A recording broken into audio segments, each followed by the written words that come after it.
Hello everyone, today I will show you how to insert or add header and footer in PDF using Adobe Acrobat Pro DC.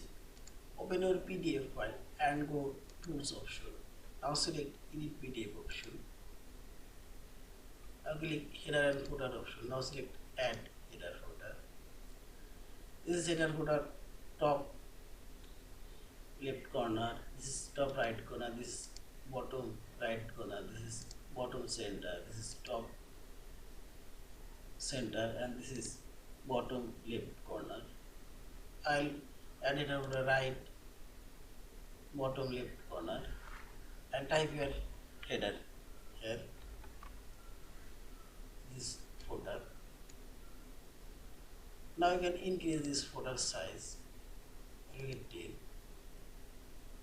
You can change color and font size.